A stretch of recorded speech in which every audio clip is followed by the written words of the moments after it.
Hello everybody, myself Puneet Sharma and welcome to PK tutorial. Students, आज हम करेंगे class 10th political science chapter 5 popular struggles and movement. अगर आपने इस channel को सब्सक्राइब नहीं किया है तो सब्सक्राइब कीजिएगा। वीडियो पसंद आएगी लाइक और शेयर कीजिएगा। तो स्टार्ट करते हैं हम आज के चैप्टर को। तो इस चैप्टर को स्टार्ट करने से पहले अब हम दो स्टोरीज को पढ़ेंगे, टू कंट्रीज की स्टोरीज को पढ़ेंगे, एक नेपाल और दूसरी बॉलीवुड की। तो स्टार्ट करते हैं नेपाल की स्टोरी के साथ। तो नेपाल में डेमोक्रेसी को लेकर एक मुहिम चलाई गई थी। Nepal witnessed N extraordinary popular movement in April 2006। The movement was aimed at restoring democracy. Nepal में एक एक्स्ट्राऑर्डिनरी मूवमेंट चलाई गई थी अप्रैल 2006 में, और वो मूवमेंट किसके लिए थी? डेमोक्रेसी को वहां पे रिस्टोर करने, दोबारा से डेमोक्रेसी को लाने के लिए। Nepal was one of the third wave countries that had won democracy in 1990. Although the king formally remained the head of the state, the real power was exercised by popular elected representatives. मतलब कि जो नेपाल जो है वो third wave countries में आता है। Third wave countries वो कंट्रीज होती हैं जहाँ पे पहले मोनार्की हो, जहाँ पे कोई डिक्टेटरशिप हो, जहाँ पे किसी कॉलोनी रूल में हो, अंडर हो कॉलोनीज के। तो उसके बाद जब डेमोक्रेसी आती है उसको बोलते हैं थर्ड वेव कंट्रीज। तो नेपाल भी एक थर्ड वेव कंट्रीज था जिसको डेमोक्रेसी कब मिली थी? 1990 में मिली थी। लेकिन उसके बाद भी नेपाल में किंग का रूल ही रहा था, और जो हेड ऑफ द स्टेट था वो किंग ही था। लेकिन वो रूल कैसे करता था? With the help of elected representatives की मदद के साथ। King Birendra, who has accepted this transition from absolute monarchy to constitution monarchy, was killed in a mysterious massacre of the royal family in 2001। जो किंग वीरेंद्र जो थे, जिन्होंने ये चीज एक्सेप्ट की थी कि जो एब्सोल्यूट मोनार्की को जो कॉन्स्टिट्यूशन मोनार्की में चेंज करके हम रूल कर सकते हैं, अच्छे से डेमोक्रेसी लाके भी रूल हो सकता है, उनकी एक रहस्य में डेथ हो गई थी एक हत्याकांड में, जो कि 2001 में हुआ था। किंग वीरेंद्र के बाद आए थे वहां के एक न्यू किंग, किंग ज्ञानेंद्र, जो कि डेमोक्रेटिक रूल को एक्सेप्ट नहीं कर रहे थे, और वो चाहते थे कि जो भी वीक पर्सन है, वीक जो लोग हैं वहाँ के, अनपॉपुलर लोग हैं, उन पे कैसे रूल किया जाए और इलेक्टेड गवर्नमेंट को कैसे जो है डिसॉल्व किया जाए।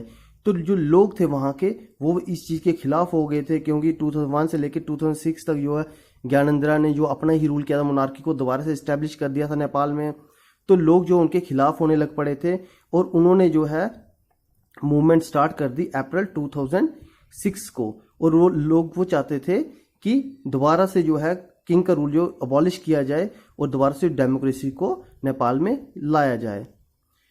All the major political parties in the parliament formed a 7-party alliance and called for a 4-day strike in Kathmandu, the country's capital. जितनी भी बड़ी बड़ी पार्टी थी उन्होंने मिलकर क्या किया? एक 7-party अलायंस बनाया और 4 दिन की स्ट्राइक पे चले गए। वो कहाँ पे? जो नेपाल की कैपिटल सिटी थी काठमांडू में। This protest soon turned into an indefinite strike in which Maoist insurgents and various other organizations joined hands. और जैसे जैसे प्रोटेस्ट बढ़ता गया वैसे वैसे डिफरेंट ऑर्गेनाइजेशंस ने भी 7-party अलायंस के प्रोटेस्ट को ज्वाइन करना स्टार्ट कर दिया। इवन कि मॉइस्ट, जो कि पार्लियामेंट्री फॉर्म ऑफ गवर्नमेंट के खिलाफ थे, उन्होंने भी जो था 7-party अलायंस की इस मुहिम को, इस मूवमेंट को ज्वाइन किया था। The security forces found themselves unable to take on more than a lakh people who gathered almost every day to demand restoration of democracy. लेकिन इस चीज को देखते हुए किंग ज्ञानेंद्र जो थे उन्होंने क्या किया? सिक्योरिटी फोर्सेस को डिप्लॉय कर दिया था कि जहां पे प्रोटेस्ट हो रहा था। लेकिन जो सिक्योरिटी फोर्सेस वो भी अनेबल हो गए थे लोगों को रोकने के लिए। क्यों? क्योंकि वहां पे लाखों लोग जो है दिल्ली के इकट्ठे हो रहे थे, और जिनकी एक ही डिमांड थी कि डेमोक्रेसी को दोबारा से रिस्टोर किया जाए नेपाल में। The number of protesters reached between 3 and 5 lakhs on 21st April and they served an ultimatum to the king. और दिल्ली के हिसाब से जब लाखों लोग इकट्ठे हो रहे थे तो 3-4 दिन के अंदर ही जो है 3 से 5 लाख लोग जो इकट्ठे हो गए थे 21 अप्रैल तक, और उन्होंने एक अल्टीमेटम दे दिया किंग को। The leaders of the movement rejected the half hearted concessions made by the king. They stuck to their demands for restoration of parliament, power to an all party government and a new constituent assembly. लेकिन जब थोड़ी बहुत concession दी जानी चाहिए king ने कि हाँ भाई हम आपकी कुछ डिमांड्स को फुलफिल करते हैं, लेकिन जो मूवमेंट के लीडर जो थे उन्होंने उस चीज को, हाफ हार्टेड कंसेशन को जो है रिजेक्ट कर दिया और वो अपनी डिमांड्स पे ही अड़े रहे। क्या डिमांड थी कि पार्लियामेंट को दोबारा से रिस्टोर किया जाए और पावर जो है वो किसके हाथों में दी जाए, ऑल पार्टी गवर्नमेंट के हाथों में, मतलब जिसकी गवर्नमेंट बनेगी वही पावरफुल होगा, और एक न्यू कॉन्स्टिट्यूंट असेंबली बनाई जाए। On 24th April 2006, the last day of the ultimatum, the king was forced to concede all the three demands. और जिस दिन लास्ट डे था, अल्टीमेटम का जो लास्ट डे था 24 अप्रैल, उस दिन किंग को उनकी बात माननी पड़ी और जो भी उनकी 3 डिमांडें थी उनको भी फुलफिल करना पड़ा। The SPA 7 party alliance choose Girija Prasad Koirala as the new prime minister of the interim government. The restored parliament met and passed laws taking away most of the powers of the king. अब क्या हो गया कि जब सारी demands fulfil हो गई थी लोगों की, तो जो 7 पार्टी अलायंस से उन्होंने गिरिजा प्रसाद कोइराला को जो है नेपाल का न्यू प्राइम मिनिस्टर घोषित कर दिया, न्यू प्राइम मिनिस्टर बना दिया और दोबारा से पार्लियामेंट को रिस्टोर कर दिया गया वहां पे नेपाल में, और कुछ लॉ बनाए गए जिससे कि जो भी किंग की पावर थी उनको खत्म कर दिया गया। इन 2008 the monarchy was abolished and Nepal became a federal democratic Republic. In 2015 it adopted a new constitution. और 2008 में क्या हो गया, मोनार्की को टोटली अबॉलिश कर दिया गया नेपाल से, और नेपाल दोबारा से क्या बन गई, एक डेमोक्रेटिक रिपब्लिक कंट्री बन गई थी। और 2015 में नेपाल ने एक नया कॉन्स्टिट्यूशन को भी अडॉप्ट किया था। This struggle came to be known as Nepal's second movement for democracy. और जो स्ट्रगल हो रही थी डेमोक्रेसी को रिस्टोर करने के लिए, उसको क्या बोला गया था, Nepal second movement for democracy, की नेपाल की ये दूसरी मूवमेंट है, दूसरी मुहिम है डेमोक्रेसी को हासिल करने के लिए। अब सेकंड स्टोरी है बोल्विया कंट्री की, बोल्वियाज वाटर वार, कि बोल्विया कंट्री में कैसे पानी को लेकर लड़ाई हो रही थी। Bolivia is a poor country in Latin America. Bolivia एक बहुत ही गरीब देश है लैटिन अमेरिका का। The World Bank pressurise the government to give up its control of municipal water supply. The government sold these rights for the city of Cochabamba to a multinational company. अब जो world bank जो था वो Bolivia की government को pressurise कर रहा था कि जो म्युनिसिपल वाटर सप्लाई हो रही है उसके राइट्स को दिया जाए, किसको, मल्टीनेशनल कंपनी को। जो राइट्स जो म्युनिसिपल के पास से, म्युनिसिपैलिटी के पास से, जो सिटी ऑफ चकोम्बा के जो राइट्स है किसको दिए जाने चाहिए थे, मल्टीनेशनल कंपनी को। उन्होंने उन राइट्स को बेच दिया था एमएनसी को। The company immediately increase the price of water bye 4 times, यानी कि वहां पे क्या हो गया था, वाटर प्राइवेटाइजेशन हो गई। जो पानी जो था वो प्राइवेट हो चुका था, और जैसे ही मल्टीनेशनल कंपनीज को ये राइट मिले तो उन्होंने उसके अचानक से प्राइस बढ़ा दिए, रेट बढ़ा दिए, कितने, 4 टाइम्स जो उसके प्राइस जो बढ़ा दिए थे, हाइक कर दिया था। Many people received monthly water bill of ₹1000 in a country where average income is around 5000 a month. This led to a spontaneous popular protest.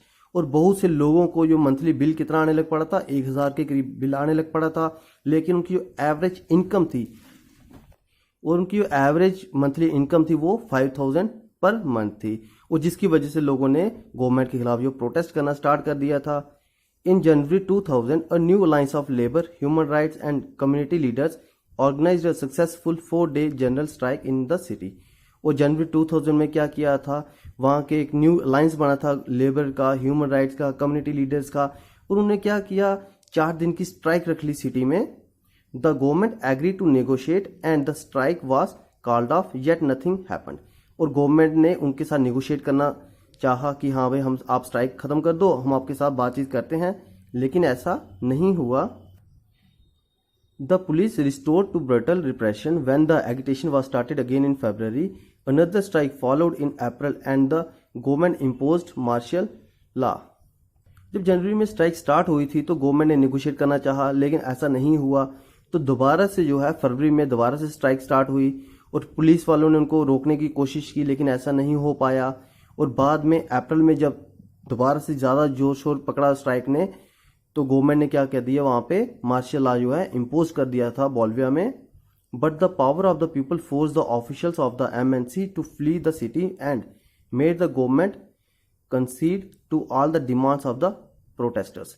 लेकिन लोगों की जो पावर जो थी, उन्होंने जो एमएनसी मल्टीनेशनल कंपनीज थी उनको सिटी छोड़ के जाने के लिए मजबूर कर दिया, और गवर्नमेंट को भी इतना मजबूर कर दिया कि वो उनकी डिमांड्स को फुलफिल करें। The contract with the MNC was cancelled and water supply was restored to the municipality at old rates. This came to be known as Bolivia water वार।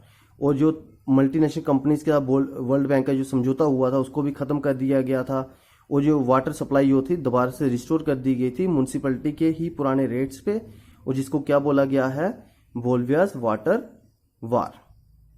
अब नेक्स्ट टॉपिक है हमारा democracy and popular struggles, lessons from the story of Nepal and Bolivia. अब हम देखेंगे, जैसे हमने दो country की स्टोरी पढ़ी, नेपाल और बोलिविया की, तो उसमें क्या था, क्या क्या सिमिलरिटीज आ रही हैं उसमें। जैसे कि कुछ सिमिलरिटीज थी उन दोनों कंट्रीज की, क्या थी, पहले रिलेटेड टू द डेमोक्रेसी, यानी दोनों में क्या सिमिलरिटी है कि दोनों की जो प्रोटेस्ट जो था डेमोक्रेसी के रिलेटेड था। नेपाल में जो प्रोटेस्ट था वो डेमोक्रेसी को रिस्टोर करने के लिए था, लेकिन बोलिविया में जो प्रोटेस्ट था वो डेमोक्रेसी थी बोलिविया में, लेकिन सिर्फ जो था कि एक जो है राइट जो था, वाटर सप्लाई का राइट जो था वो म्यूनसिपैलिटी से एमएनसी को दिया गया था, और लोगों ने डेमोक्रेटिक राइट्स का यूज करके जो है अपने उस राइट को, म्यूनसिपैलिटी के राइट को जो है दोबारा से हासिल किया था। Instances of political conflicts that led to popular struggles, और वहां पे क्या था, दोनों जगह पे ही पॉलिटिकल कन्फ्लिक्ट हुआ था, और जिसकी वजह से वहां पे पॉपुलर स्ट्रगल्स हुई थी। इन्वॉल्व मास मोबिलाइजेशन, और जब कन्फ्लिक्ट हुआ था उस टाइम पे बहुत ही ज़्यादा लोग जो इकट्ठे हुए थे, एक जगह से दूसरी जगह पे जाना स्टार्ट हो गए थे प्रोटेस्ट करने के लिए। Political organisations played a very important role, और अगर देखते हैं हम तो पॉलिटिकल ऑर्गेनाइजेशन से बहुत ही इंपॉर्टेंट रोल प्ले किया था दोनों ही कंट्रीज ने। We can draw few conclusion. अब इन जो हमने दो स्टोरीज पढ़ी इनसे हमको कुछ कंक्लूजन भी मिलते हैं। अब क्या कंक्लूजन है वो, democracy evolves through popular struggles, conflict between those who have exercised power and those who aspire for a share in power। अब क्या कि डेमोक्रेसी में जो स्ट्रगल होती है वो कैसे होती है, वो दो गुटों के बीच में कन्फ्लिक्ट होता है। पहला गुट वो जो कि अपनी पावर को यूज कर रहा है, और दूसरे लोग वो होते हैं जो चाहते हैं कि पावर को शेयर किया जाए। These movements came when the country is going through transition to democracy, expansion of democracy और डीपनिंग ऑफ डेमोक्रेसी। कि ये मूवमेंट्स कब होती हैं कि जब एक कंट्री जो है डेमोक्रेसी को चेंज करती है, दूसरी गवर्नमेंट लाती है, या फिर डेमोक्रेसी के रूल्स राइट्स को एक्सपेंड किए जाते हैं, या फिर डेमोक्रेसी को गहराई से जब देखा जाता है उस टाइम पे जो कन्फ्लिक्ट्स होते हैं। Democratic conflict is resolve through mass mobilisation. Sometimes it is possible that the conflict is resolve by using the existing institutions like the parliament और द जुडिशरी। कि डेमोक्रेटिक कन्फ्लिक्ट्स जो होते हैं उनको हम कैसे खत्म कर सकते हैं, with the help of mass mobilisation. कि लोग जो है प्रोटेस्ट करके जो है जितने भी कन्फ्लिक्ट्स हैं उसको खत्म कर सकते हैं। तो या फिर एक सिंपल सा तरीका और होता है कि हम कहाँ चले जाएं, पार्लियामेंट में चले जाएं, या फिर हम कोर्ट्स में चले जाएं, जुडिशरी की हेल्प लें या फिर पार्लियामेंट की हेल्प लें अपने राइट्स को रिस्टोर करने के लिए। These conflicts and mobilisation are based on new political organisation.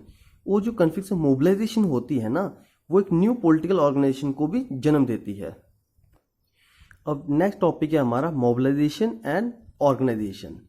अब कैसे कि मोबिलाइजेशन और ऑर्गेनाइजेशन जो है एक दूसरे के साथ मिली हुई होती है, एक दूसरे के साथ इंटरलेट करती है। Examples of the organisation that made struggles successful in Nepal and Bolivia. कि कुछ एग्जाम्पल्स हैं डिफरेंट डिफरेंट ऑर्गेनाइजेशन की जिसने नेपाल और बोलिविया की स्ट्रगल में जो है मदद की थी। जैसे एग्जाम्पल लेते हैं हम नेपाल की।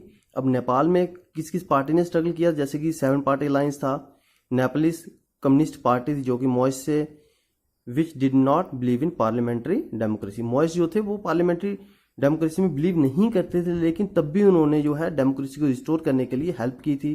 जो लेबर यूनियन थी नेपाल की, उन्होंने डिफरेंट डिफरेंट फेडरेशन से, जो टीचर्स, लॉयर्स, जो ह्यूमन राइट्स ग्रुप से, सबने क्या किया, एक मुहिम चलाई गई थी और उन्होंने एक पर्टिकुलर ऑर्गेनाइजेशन बनाई। इन सब ने मिलकर एक ऑर्गेनाइजेशन बनाई थी, किसके लिए, कि ताकि जो है डेमोक्रेसी को रिस्टोर किया जाए। अब बोलिविया में क्या था, फेडिकोर एक ऑर्गेनाइजेशन बनी थी। वो किसकी थी, लोकल प्रोफेशनल जो थे, इंजीनियर, इन्वायरमेंटलिस्ट थे, या फिर फार्मर्स थे, फैक्ट्री वर्कर यूनियन थे, यूनिवर्सिटी स्टूडेंट्स थे, या फिर सोशलिस्ट पार्टी के लोग थे। अब जैसे कि फेडरेशन ऑफ फार्मर्स की बात है कि सबसे ज़्यादा नुकसान जो था ना वाटर प्राइस राइस होने से, वो फार्मर्स को था। क्यों, कि उनको खेती के लिए, इरिगेशन के लिए जो है वो ज़्यादा से ज़्यादा पानी की सप्लाई चाहिए होती है। तो उसमें उनको जब प्राइस ज़्यादा इंक्रीज हो गए थे, 4 टाइम्स इंक्रीज हो गए थे, तो उनको सबसे ज़्यादा प्रॉब्लम क्रिएट हो रही थी। we can see that several organizations work together for a big struggle in two ways. अब हमने देखा नेपाल और बोलिविया के एग्जाम्पल से कि बहुत सी ऑर्गेनाइजेशन ने इकट्ठे होके जो है स्ट्रगल की थी, दोनों स्ट्रगल की थी। दो कारण थे उसके, क्या थे? एक direct participation in competitive politics, एक था कि वो डायरेक्टली पार्टिसिपेट करना चाहते थे कॉम्पिटिटिव पॉलिटिक्स में। अब कभी कभी क्या होता है कि नॉर्मली एक मूवमेंट चल रही है, मुहिम चल रही है किसी चीज़ को रोकने के लिए, तो उधर से एक क्या होता है कि पॉलिटिकल पार्टी बन के आती है सामने। जैसे कि 2011-12 में अन्ना हजारे के आंदोलन चल रहा था, ठीक है, तो उस टाइम पे जो थे उनको लीड कर रहे थे अरविंद केजरीवाल, और बाद में उन्होंने क्या किया, एक अपनी ही पार्टी बना दी, आम आदमी पार्टी। तो सेम वैसे ही चलता है यहाँ पे। क्या होता है, पहले पार्टी क्रिएट होती है, क्रिएटिंग पार्टीज, फिर वो इलेक्शन लड़ती है और फिर बाद में वो गवर्नमेंट बनाती है। और दूसरा कारण है इनडायरेक्ट वेज टू पार्टिसिपेट, कि इनडायरेक्टली कैसे पार्टिसिपेट किया जाता है डेमोक्रेसी में। Forming organisation to promote their view point, कि ऑर्गेनाइजेशन को बनाया जाता है और अपने व्यू पॉइंट्स बताए जाते हैं कि हमारी क्या क्या डिमांड्स हैं। इंटरेस्ट ग्रुप्स और प्रेशर ग्रुप्स, इंटरेस्ट ग्रुप्स और प्रेशर ग्रुप्स भी बहुत बार बनते हैं, जैसे एनजीओ हो गए, नॉन गवर्नमेंट ऑर्गेनाइजेशन होती हैं, वो जो है वो इंटरेस्ट ग्रुप्स या प्रेशर ग्रुप्स में आती हैं। Citizens decide to act together without forming organisation, और बहुत बार क्या होता है कि जो सिटीजन्स होते हैं ना, वो जो आम जनता होती है, वो भी बहुत बार क्या करती है, ऑर्गेनाइजेशन बनाने में जो है वो बहुत ज़्यादा मदद करती है। बिना किसी ऑर्गेनाइजेशन के वो जो अपनी जो मूवमेंट्स होती हैं वो चलाती हैं। तो स्टूडेंट्स, ये था हमारा part 1 popular struggles and movements का। तो जो नेक्स्ट टॉपिक्स हैं इसके वो हम पार्ट 2 में पढ़ेंगे। होपली आपको सबको ये समझ आया होगा। Bye, take care.